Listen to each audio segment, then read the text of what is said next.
Everyone knows we're in the midst of a global climate crisis. While there has been some progress in recent years, you can't go a week without more news about the most recent devastating wildfire, hurricane-like conditions, intense heat, and it's impacting every single citizen around the world. If you're looking for a silver lining, then this may be the episode of Higher Learning for you, because Jackie Logan and Raise Green are trying to change our climate fortunes in a big way. Raise Green is a climate investment platform that brings people together who are building clean energy products and climate solutions, but need capital. And this connects them with investors big and small. Jackie is the chief investment officer at Raise Green, where she leads the charge around all strategic development, company operations, and compliance with regulations. So how did she end up here? It wasn't a traditional path, to be sure. Jackie grew up in New York City, but spent her summers on a dairy farm in upstate New York. After her schooling, she got the opportunity to get on the trading floor at JP Morgan and was instantly hooked. She grew her career for many, many years before ending up as the VP of Private Wealth Management at Goldman Sachs. But even though she had accomplished so much in the investment banking space, she was interested in a bigger purpose. And it was gnawing on her that the environmental destruction that was happening around her, she wasn't doing anything about it. And so that's why in 2019, with other partners, she helped find Raise Green. In this episode, we'll talk about working with purpose, living in the moment, and why keeping an open mind when you first see a resume can be key to great hiring. I absolutely loved getting to know Jackie, and she left me both inspired and in awe after our discussion. I look forward to you all getting to hear from her too. Without further ado, let's get to the episode. Welcome to another episode of Higher Learning. I am your host, Oz Rashid. Today, we have a very special guest. Folks, we're joined by Jackie Logan, co-founder and chief investment officer at Raise Green. Jackie, how you doing? I am doing great and thrilled to be here with you today, Oz. I'm so happy you're here with me. I'm so excited. There's so much I want to jump into. Let's start here. Where are you at right now? Where are you based out of? So I am sitting right now about an hour and a half north of New York City.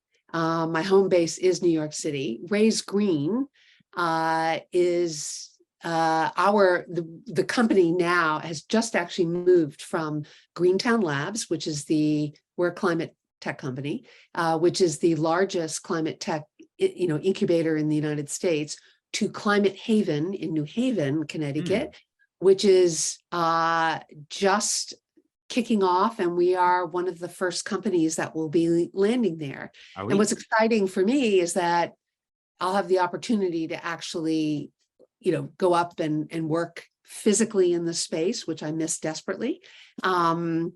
And be around a lot of folks in the startup space.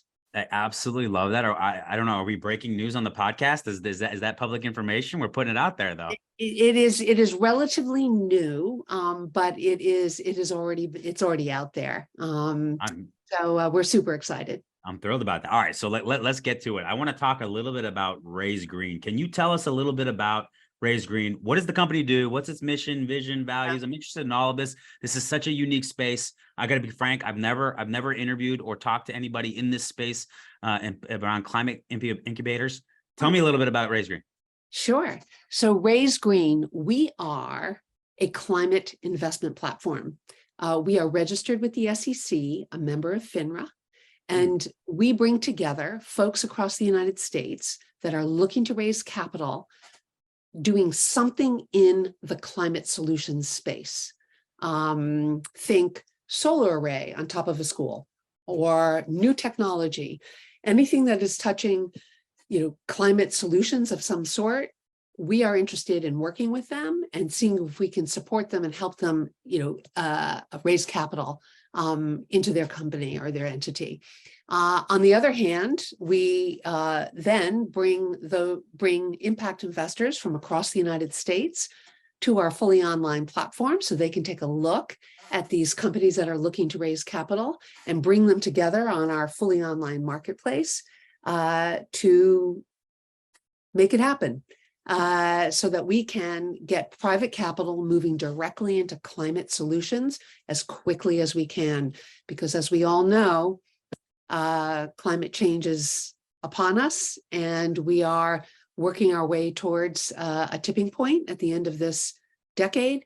And we just got to get as much done as we can. So God bless you. As somebody that resides on planet Earth, I'm thankful for all the work you are doing and what attention and capital you're bringing to such an important endeavor. It's awesome because I've interviewed a lot of climate tech CEOs of companies, and I've interviewed a lot of investors. And so I love bringing these two worlds together. Let me ask this first thing that just kind of popped into my head. Is there a lot of rigidity around how you classify climate tech in particular, or is it a situation where you're pretty open-minded and you let the founder kind of expound about why they think they're making an impact here? I'm just trying to get an understanding of how defined that is, or because it can be pretty broad-based. There's so many different areas of climate tech out there. I'm interested for Raise Green in particular, where that line is drawn. Totally flexible. You know, there is so much going on out there in the technology space that, you know, if you thought you knew what the categories were today, they're different tomorrow. So high level, Raise Green will entertain and look at just about anything. I think that's really smart. And that's kind of where I was going with it, because I just think this is such an evolving area that the definitions change, right? And there's just so many different parts of our environment that are impacted that I think that's probably a smart move. And I think that opens up the funnel to a lot of great companies to get funding. I just want to add one thing Yeah. to that. It's not just climate technologies where we're ready to work with. It's communities that may be looking to raise capital for a solar array on top of like a community center or, you know, anything like that.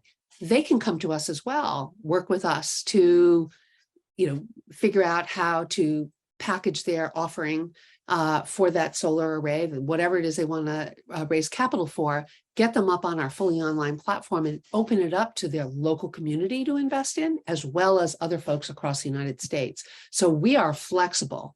Come one, come all. That's what we say at Raise Green. That's fantastic. And that's such a something for the community, and so important. That's going to open up your funnel so wide, and it's going to make such an impact on making things better. I really, really love that. So funding investments in this space, in the climate space in particular, when did this become important to you? Was this something that when you were a little girl that you knew that you wanted, or was there an inflection point at any point as you grew?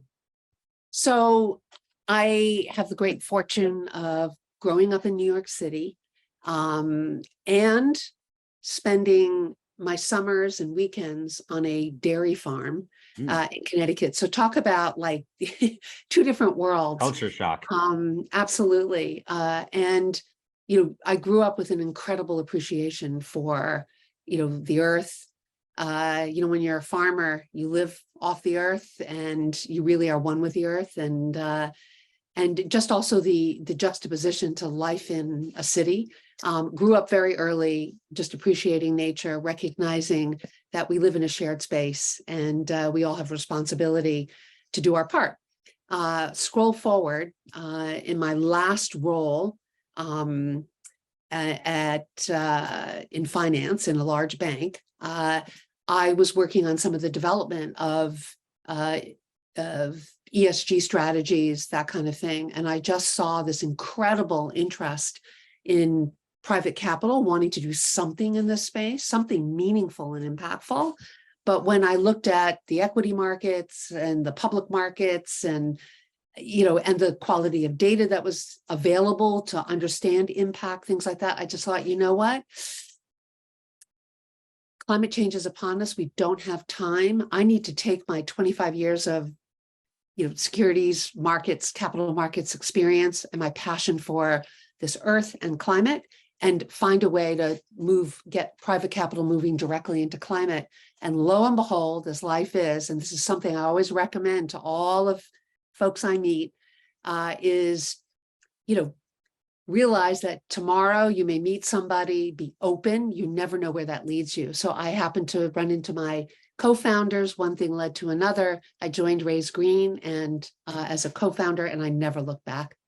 Oh, wow. I love that. So listen, I'm just a civilian here. I care about the environment. I try to do my best to donate to different causes or vote for policy that is going to positively impact the environment.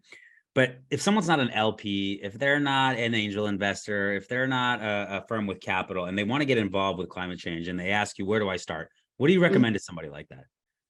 So two things. Number one, there is so much going on in climate.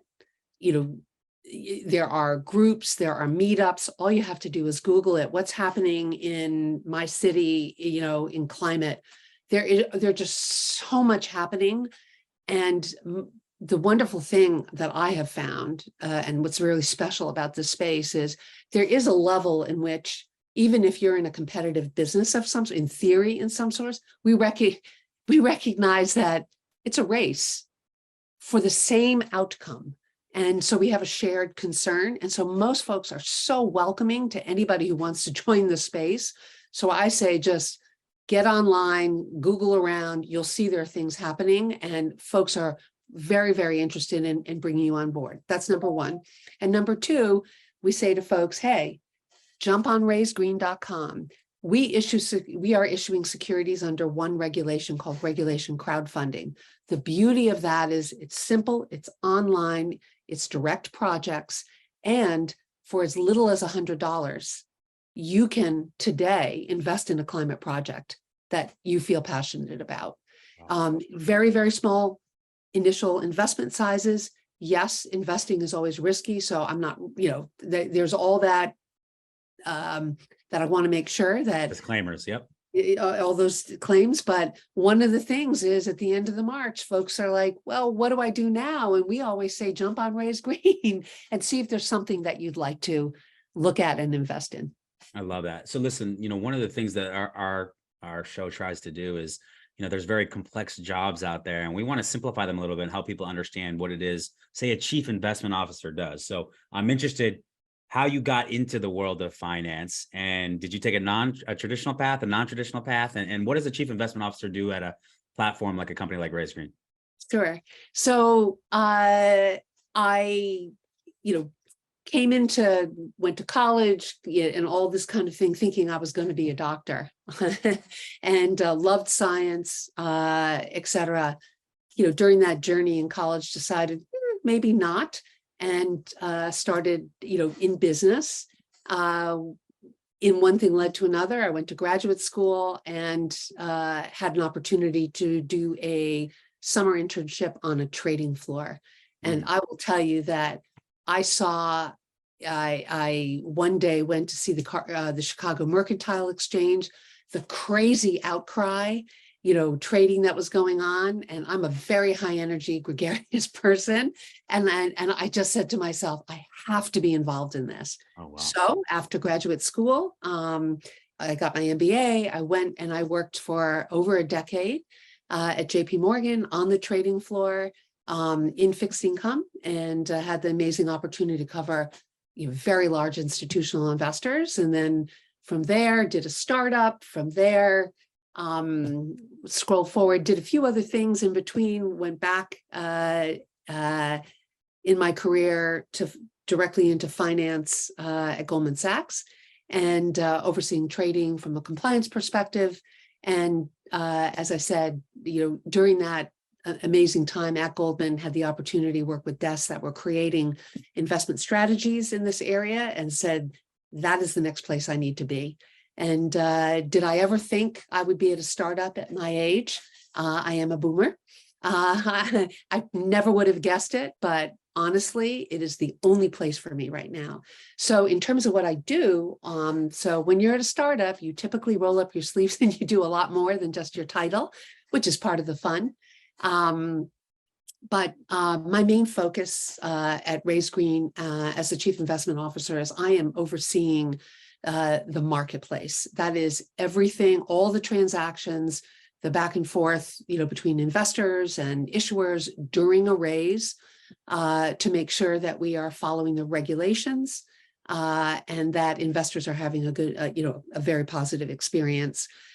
In addition, I will step in and get involved in some of the structuring of some of the securities, because as you can imagine, we have folks coming to us that have never done a securities offering. So, I'll get pulled in with the team to have those conversations to help them figure out what is most advantageous for them and what will be most interesting to the impact investing, base.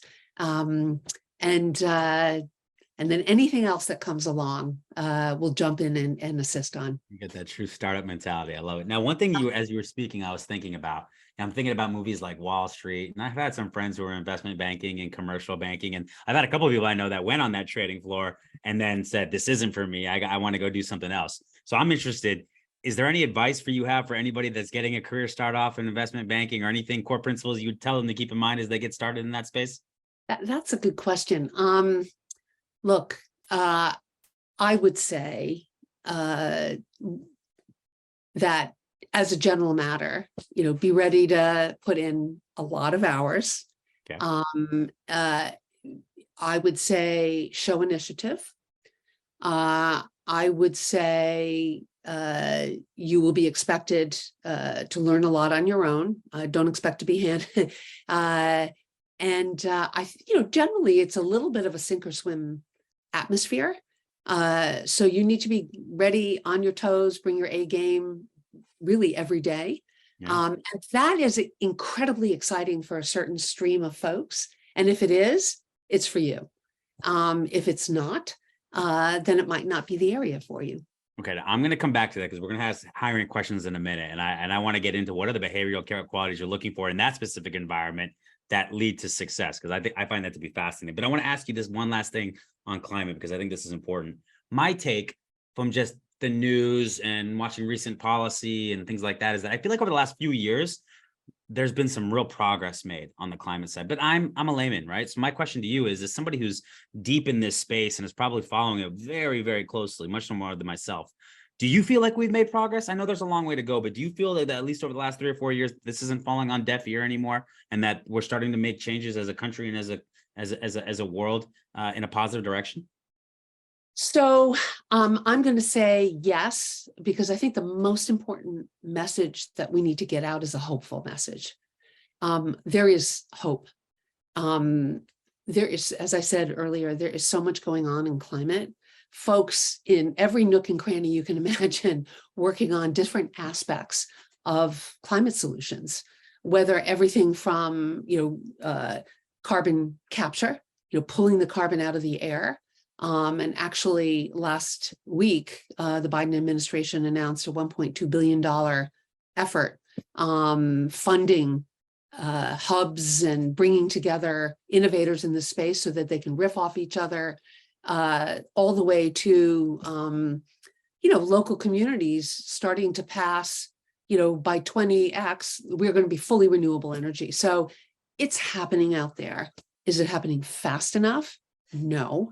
But it's happening. And now for the first time, we have such a huge tailwind behind us with the Inflation Reduction Act, that if, a lot still needs to be figured out and implemented. We're still waiting for Treasury to give us certain guidance, et cetera, et cetera. But if it is accessed and used, appropriately, we are going to just jump leaps ahead to tackle this thing. We have not, and we need to bring everyone along. That's the other important thing, is to be focused on, one of the things, to be focused on making sure that communities that have not been attended to in the past, they get access as well to all the benefits of what's coming. And the Justice 40 coming out of the Biden administration is helping to address that. Anyhow, so yeah, so I am a believer that, we just got to keep our eye on the prize, everybody keep pushing forward, and every little bit matters, from the $100 investment to the large, big project. If we all roll up our sleeves and do something, we are going to get there. Yeah, and I think the bringing everyone along thing is really important, and something that's not talked about. I mean, impoverished communities are the ones that are probably going to face the biggest downstream impacts of the effects of climate change. So I just think it's very important that we recognize that, and we do everything we can to bring everybody along and make for a better, healthier, world going forward. I'm excited to hear about so much of the capital that's in this space now, and hopefully that pushes us forward. Lord knows we have a long way to go. But long way to go. It does make me feel better that at least we're taking some big steps, and there's some tailwinds there. So I appreciate that. So let's talk about what we're here to talk about. We want to talk about hiring. I know you've been involved with hundreds of hires throughout your career, and so I'm interested. I want to start here. Whether you be hiring for somebody on the trading floor or hiring somebody for Raise Green, what any type of like core hiring philosophies or any type of like things that you're going in and saying, I want this, or I need this. Tell me a little bit about that. Interesting. Trading floor and raised green are Two different things. yeah, but I will say that, one of the things that was very important to me joining Raised Green is, kind of an ethical compliance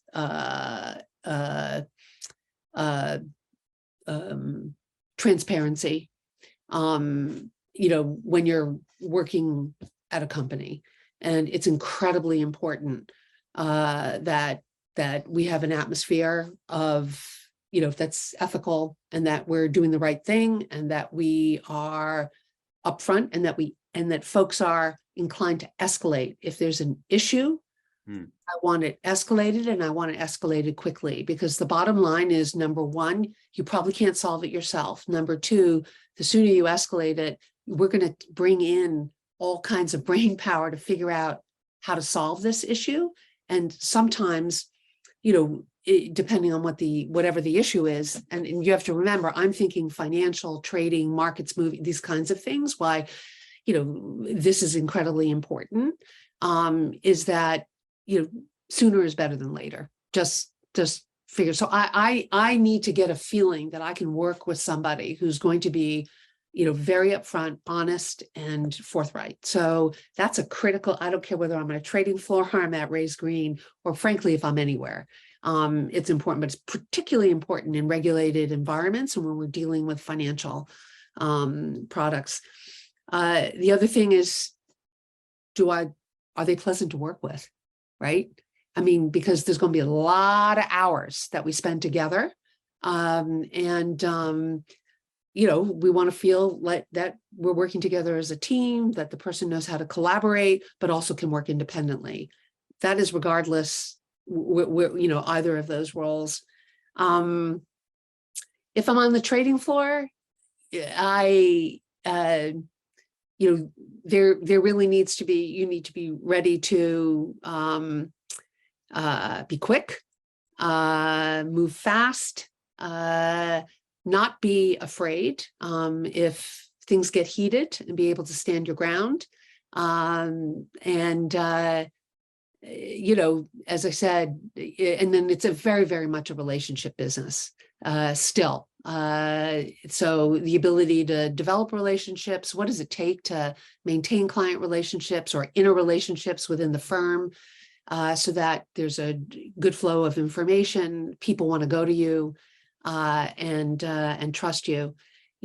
At Raised Green, we're a startup, right? So we need people who are ready to just come in here with full energy, understanding that we may need to pivot on things. You might come in to do one thing, but we might need you to, all of a sudden we get an opportunity somewhere else. I need to feel that folks are somewhat flexible, but at the same time, understand what I need them to come in to do, and are, willing to come in and do that, at least up front. Let me ask you a follow-up there real quick. So when it comes to with ethics and integrity and honesty being so important up front, very important. Do you do anything in the interview process, or any type of favorite questions, or any type of how do you, because listen, I think for most part, most people are inherently good. There are some bad actors out there, whether it be their resume, whether it be how they answer questions, whether it be falsifying something. How do you weed that out early on to make sure that you don't bring in somebody like that into your organization? Mm-hmm.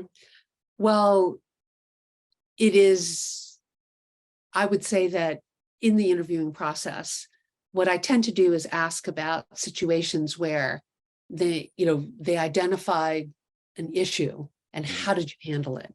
And a piece of what I'm looking to hear is, what was the escalation process? Was it your issue? How did you rectify it? What was your manager's response?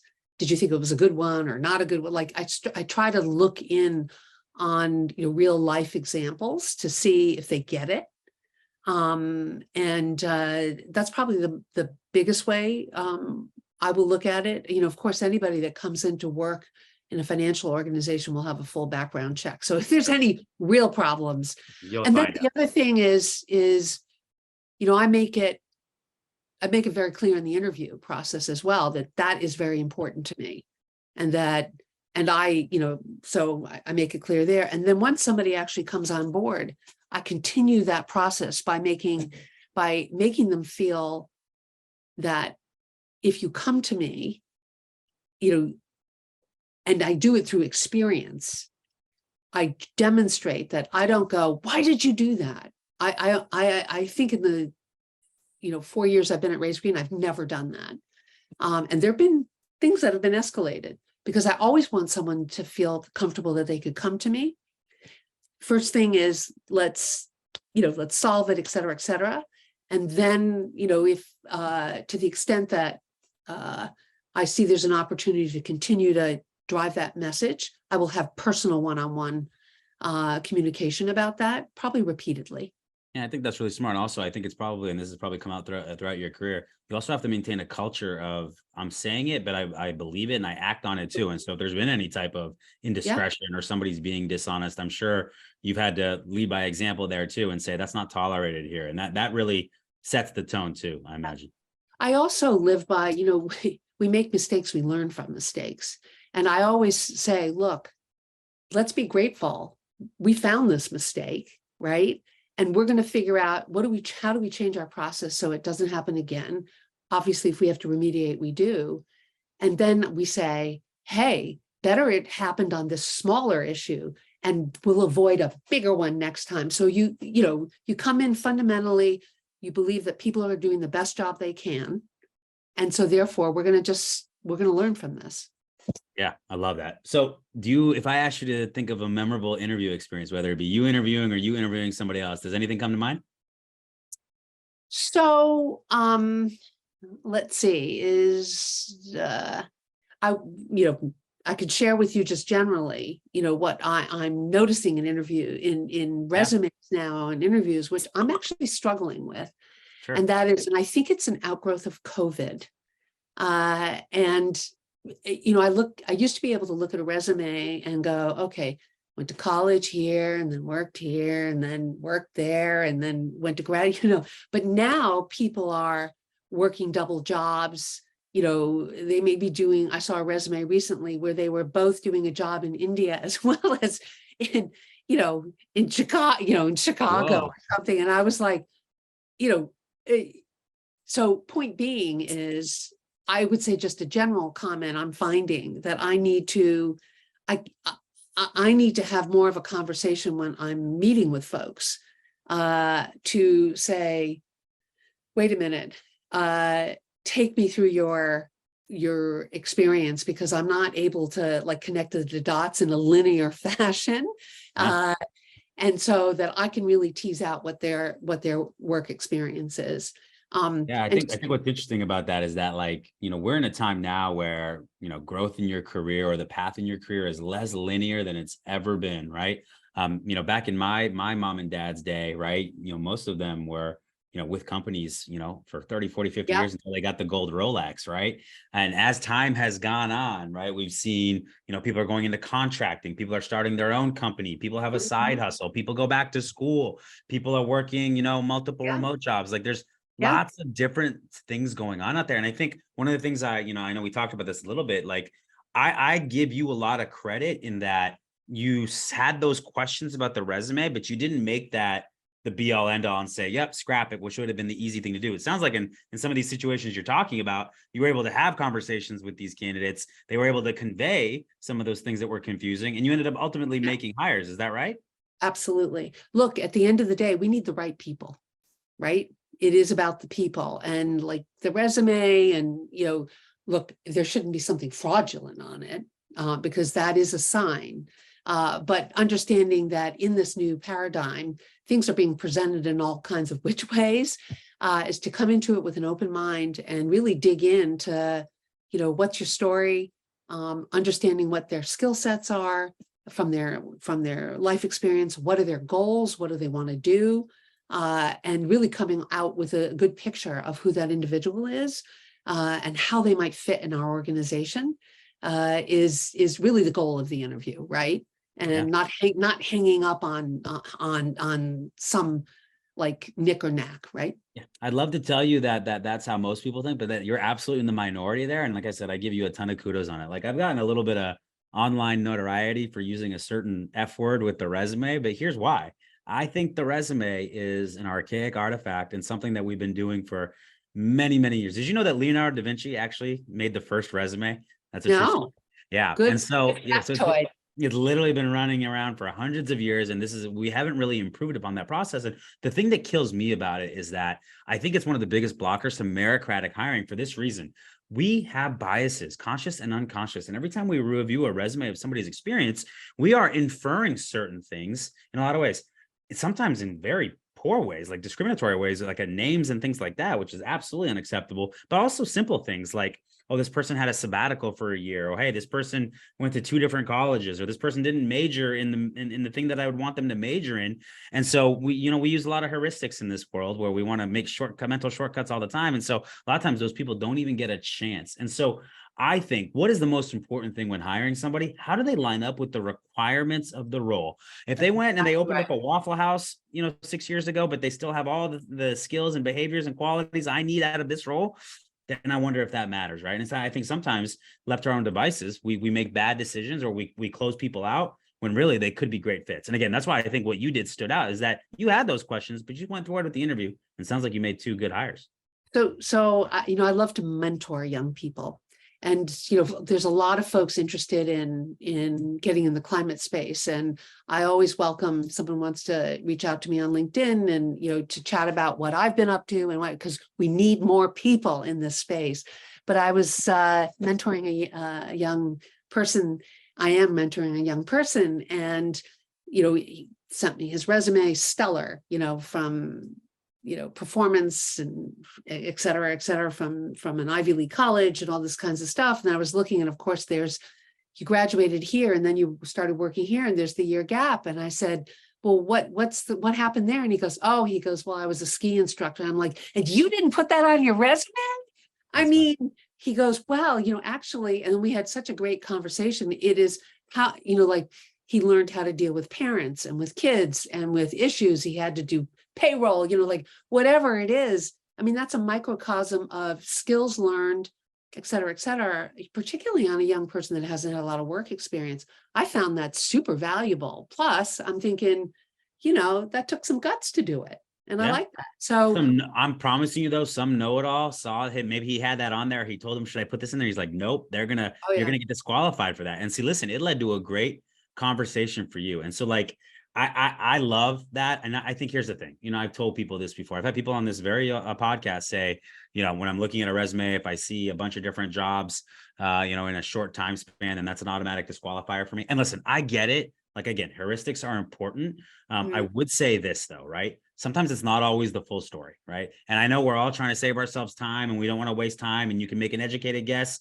but there's a chance that you're missing out on somebody really good too, right? Because at the end of the day, it's like any stereotype. Yeah, it might make sense some of the time, but that doesn't mean that you should use it all of the time. And so that's one of the things where, especially when you look at 2008, 2009, 2010, during the financial crisis, like you said, over the last few years, it just seems like with COVID and a bunch of different situations that people have had more jobs than ever. And so I get it. I understand why people say it. I've been accused of, I can say I've done that myself in the past, but I've tried to go away from it because, again, I want to hire the best people. And sometimes that resume, it only tells 10% of the story. Now, how is AI going to impact this? Because obviously, when an influx of resumes, I presume they'll be using AI to try to like weed out. AI should be trained to look for not just You didn't do this on purpose. You sounds no, like I didn't. you laid me up here. No, because it's like it really just popped in my head right now. I'll tell you what it is. We're building a software called Aon, and it's the tool that's built for hiring managers, and it's supposed to be the guide and Sherpa for them around best hiring practices, and also help them with their biases. And so one of the things that we did, there's a couple of different things we did with the resume. One of the biggest complaints we've heard from hiring managers, because listen, they've got a day job, and a lot of times hiring is really critical. They acknowledge that, but it pulls them away from their other to-dos and deliverables, right? And so sometimes it's a burden to move out of one mindset and move into this hiring mindset. And one of the things that they complained a lot about was the dang resume. I've got to go through 10, 15, 20, 25 of them, right? And it takes about a minute to a minute and a half to kind of process what you're looking for. And that's a lot of time. That's 30 minutes gone right there. And so at least to do it well. And so what we did is we've built AI that actually was built off of the 12 years of R&D we have here at MSH on how I and our recruiters looked at resumes and how we identified quickly if they're a good match or not, the different things that we did that kind of made the secret sauce. And so what happens is a resume goes into our portal, and it's called Resume Intelligence, and it breaks down for you, here are the 3 things that align with the requirements. Here are the 3 red flags you need to follow up on. Here's their average tenure. Here's this, here's that, to give a quick summary and synopsis to help you be able to filter through that. We also have done things around hiding the name of somebody or hiding their LinkedIn so that you're just basing it off of what the requirements are against the position. So what we're trying to do is get away from this general document that everybody looks at and says, this is my life story here, and you can make up tons of presumptions around it, and rather say, nah, we're going to put something in place that is really aligned with what you said was important and what you need to follow up on in an interview process. And so we've done a ton of testing and gotten feedback on that. We're really excited about it. The hiring managers seem to love it. And so that's something that AI is going to really help streamline things. Now, the other side of it, though, is, and why it makes the resume even more inconsequential, is that consumers have access to AI as well. And so if you're using your resume and having AI build the ideal resume, then that's going to be less a sign of your quality, who you are, and how you put together a resume, which I would debate if that's even important as it is. But it's going to make everything much more, template and boilerplate and structured, which means even less. And that's why what matters is the requirements against the role and company and you as a hiring leader, more so than some general document that says I did this from X to X. You know what I mean? Yeah. Well, what's great about that too is I really want to spend my time when I'm talking to somebody, getting a sense of who they are, because at the end of the day, I want a partner to work with. Like if I'm hiring someone, to do the day-to-day work in the market, in our marketplace, for example, like we're going to be partners, and I want to feel, one, I can rely on them, that they are, that they have few, whatever those few skills are, and that I really want to work with them. And you really get that in conversation.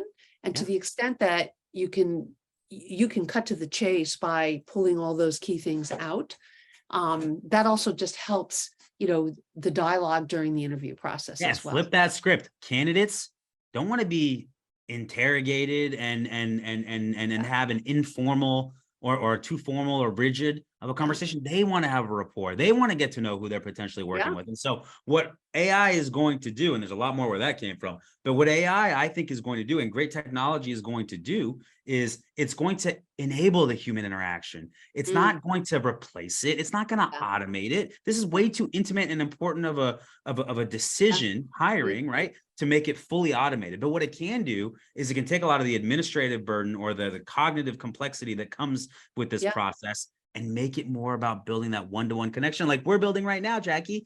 That's what great hiring feels like. So I also feel in an interview, like I feel I need to sell as well, right? So it's not just somebody selling to me. I need to sell. I mean, like using the word sell, which has I know what you mean. You want to convey what's good about my company. And hey, by the way, here's kind of the non-negotiables that might not be so great either. Yeah, because let's put our cards on the table, because, we're, it's about fit. I want you to want to do this. And, and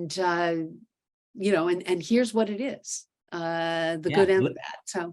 So listen, I got to ask you that. We're segueing into it. What do you use now to evaluate candidates? Are you using Excel? Like what are the tools you use to hire? Yeah, so we have an absolutely fabulous operations manager here. First of all, everybody at Raise Green, the team is just amazing, and which is part of, what makes every day great, even though there are tough days. Trust you me.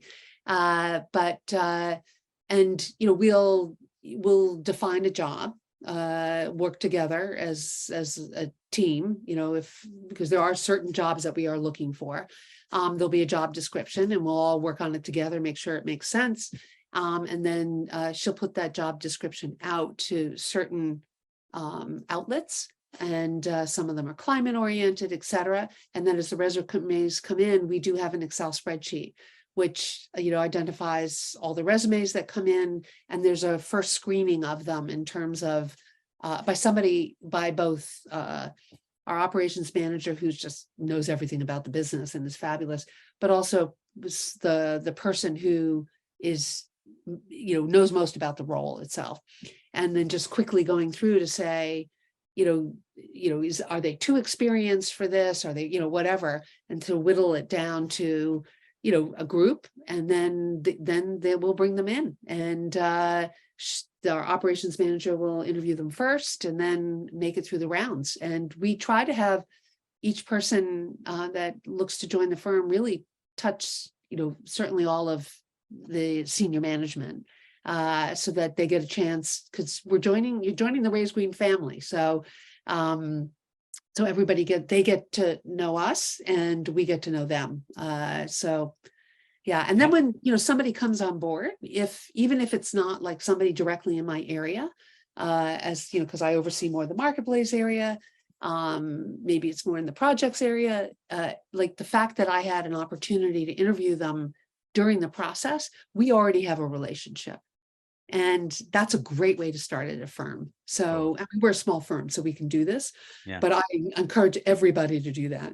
Yeah. God bless that operations manager. If you haven't thanked her she's today, amazing. do so, because you got a lot of manual things there, but she sounds like she's herding all the cats and getting everything together and making for beautiful outcomes. That's amazing. Yeah. Hey, look, if you want us to test out your AI, you let us know. Okay. I'm going to hold you to that. I'm going to hold you to that. All right. Last question. When you're hiring people for Raise Green, and you want to give them a good candidate experience, but is it important that they have, a real passion about the environment? Is that something that you're asking in the actual interview? And if it's something where, that's not like their biggest passion, is that something that is kind of a drawback in terms of hiring them? How do you view that? So I would say that if you're interested in working at Raise Green, there has to be a level at which you see the mission. Sure. Because, the days can be long, everybody who comes to work for Raise Green gets, ownership in the company, gets, but, salaries range here, right? So, I mean, you got to be here, you got to want to be here, and you want to be here because first and foremost, there's a lot of reasons, but I would say that you have to love what we're trying to accomplish. Whatever aspect of the business you're going to work on, you just got to love the overall concept, which is basically, helping, opening up access to capital, democratizing capital in the climate solution space, small to medium sized, projects and companies that are trying to do something, and then really caring about democratizing access to investment as well, because that's what we do at Raise Green. It's really about that whole soup to nuts feel. And, we need people that get that and believe in the mission, so that we just keep coming back at it and working hard at it. And as I said earlier, when you meet folks that are in this climate space, there is just like a collaborative feeling. And so you really need to come in with that sense. And the way I get at that is, one is, we're just chatting, people don't, some folks actually have had real live work experience, or they said, look, I went back to school because of this, et cetera, et cetera. But you can just, it will come out in the conversation as to why do you want to come work here? And I'll tell you, that's the only right answer. I think that people will leave for more money. People will leave for a new industry, new environment. But when they have true purpose in their work, that is so hard to walk away from, that it's the one thing that really keeps people engaged in their work and excited about their work. I used to say the number one correlation between happiness in your job, at least this was my own experience, subjective experience of talking to thousands and thousands and thousands of candidates, was relationship with your manager. And listen, that is super important. That hasn't changed one iota. However, I also think, especially when I look at Gen Z and I look at millennials, purpose and broader purpose to what you're doing, right? So important, is what keeps them engaged, and what keeps them developing and running through a wall to get what you need to get done. So I just think it's important. Like, if you're going to bring anybody in your organization, you got to believe in what we're trying to do, and you got to want to be part of that, because there's going to be tough days, and there's going to be long hours from time to time, and there's going to be issues and anxious moments. And that is what will help you persist through those moments, that sense of purpose. And I will say, I've seen it firsthand.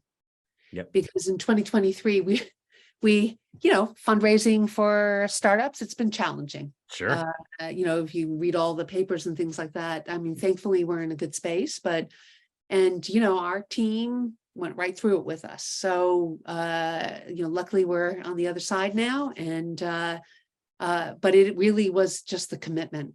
And also folks have to feel that the company is committed to them as well. And to the extent that they can be. And, that's an important message that people need to feel and know. And that's why we feel it's important for folks to have, ownership in the company. I love that. Now, you explained a little bit about what you do as a chief investment officer day to day. So I'm going to ask you, when you go home at night or close your laptop for the night, whenever you're done working, and you feel you had a productive day, what probably happened during that day? I would say that oh God, there's so many things that could have happened. One, we could have had a breakthrough on like a structure for a company or an organization that wants to raise capital, is trying to figure out how to do it. And, we work with an amazing legal team who works with us, two legal teams, Stradley, Ronan and Morrison and Foster. I mean, we couldn't exist without them. We're wrangling this because this is a project that just has to happen. It's a solar array in a low-income community, and they just have, we're trying to make it work and whatever. And just in terms of, and that's the beauty of what we do at Raise Green, we will work to figure out flexibly, how can we get a structure that will work for all? And when we get like a breakthrough like that on something, it's like I leave the day and I'm like, yes, because then it opens it up to replicate that for others, and as well for that individual effort that we've pushed the edge of the envelope, and we try to do that here at Raise Green. It can also be that one of our offerings is just like doing really well, and folks are investing, and it can be that we've had a breakthrough. We have several strategic initiatives here. We're working on carbon offsets, a few other things, and we have a little breakthrough on something yet, to move the organization along. And then, of course, if I'm interviewing, if we find an amazing candidate, I mean. Now you're playing to your audience right now. No, I'm saying because it is about the people. I love that. And it makes all the difference. It is the difference for us. That is our IP. At Raise Green. So you're literally preaching to the gospel on this one. I am so with you on that. Yeah. What are you working on? You mentioned a couple of things just now. What is something you're working on right now that you're really juiced about? Something that gets you out of bed in the morning, you're really excited? So, oh God, there's so many things. I would say I am, anything that is pushing the edge of our ability as a funding portal to help finance, some really meaningful thing that's going on out there, and to be able to bring it to the crowd. And we are looking at the Inflation Reduction Act right now, and different components of that, where let's say monies might be coming back to somebody who's doing something in the climate space, but doesn't have the capital now, and trying to figure out how to structure securities around the need now, which will be paid back later. And there's lots of different pockets to do that. So that is super interesting. We're working on a whole variety of activities there. I mentioned carbon offsets, super interesting, and doing something in a very transparent and meaningful and additional way to break through on smaller scale stuff, which doesn't really have access to this market. Very, very juiced about that. And so much to be excited for, so much to be grateful for. You're blessed. I love it. So much. You love your work. I can feel your passion and energy in your answer. Passion. Yeah, it's great. And you know what? Your work is important too, because honestly, if organizations can't function unless they have great people. And so that's what you do. I And couldn't truth really, of the I couldn't agree matter, with you more. small organizations don't have time to be, so to the extent that, you offer a value add service to bring the most important capital that we can have in a firm, Yeah. you gotta be juiced as well. I am. I listen, I used to, when I first got into this space, and I started in technology, but when I got into it, I almost like couldn't believe that people didn't see it the way I did, right? When you join a new company, that's one of the 9 or 10 things that happens in your life that's going to change everything, right? Right. Relationships, commute, responsibility, development. When you're a Right. hiring manager and you bring somebody great into your team, that makes a world of difference. Can mean you getting promoted, can mean higher quality of life. It's that important. And then certainly as a company, the difference between number 1 and number 10 in your industry is the people you bring in. So for me, this has been my life's work. I want companies to be more certain about it. I want people to feel more certain about it when they go into an interview and accept a job. And so we're working tirelessly to make that happen. So I appreciate you calling that out. And it is something that I care deeply about. And I'm glad to hear that you do too. It means great things for Raise Green in the very near future, I'm sure. Let me ask you one more question.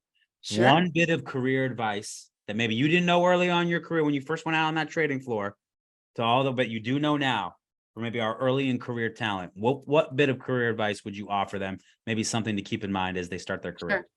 Yeah. So I would say life's a journey.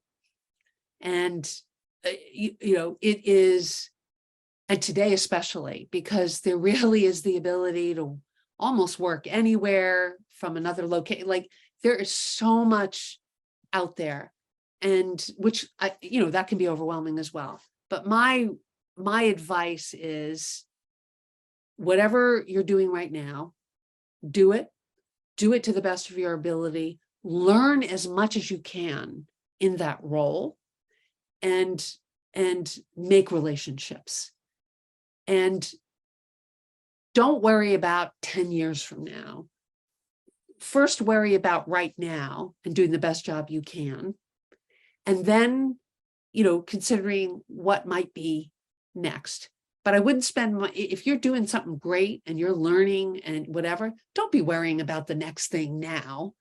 Do what you're doing right then and there. Things are going to pop up. Life is a journey. Did I ever think at the age of 21 that I would be, my first job was at American Express and I like all the big, did I think I'd be working at a climate startup, at my age? The answer is 0. But what I want to ensure everybody, first, health, right? Take care of your health overall, but then just take it one step at a time, get the most out of one opportunity. Things are going to come. You'll never imagine where you're going to end up, and just embrace it. Live in the moment. Great advice. Jackie, I really appreciate you coming on. I'm so excited for the work you all are doing at Raise Green, and I'm excited to keep following along as you all grow and do such impactful things in this space. Thanks so much. And may I just do this, a call to action? Anybody's out there in the climate space looking to raise capital, jump on raisegreen.com. There's, you can just fill out a little welcome survey. And if you want to take climate action today, just pop on our website, sign up for the newsletter and see what we're doing. RAISEGREEN.com. You got it. Love it. I hope everybody visits and checks it out. Thank you so much for coming on, Jackie. You have a great rest of your day. Thank you. Appreciate the time. Bye now. Thank you for listening to Higher Learning with me, Oz Rashid. If you enjoyed this episode, please leave us a review and be sure to subscribe so you never miss an episode.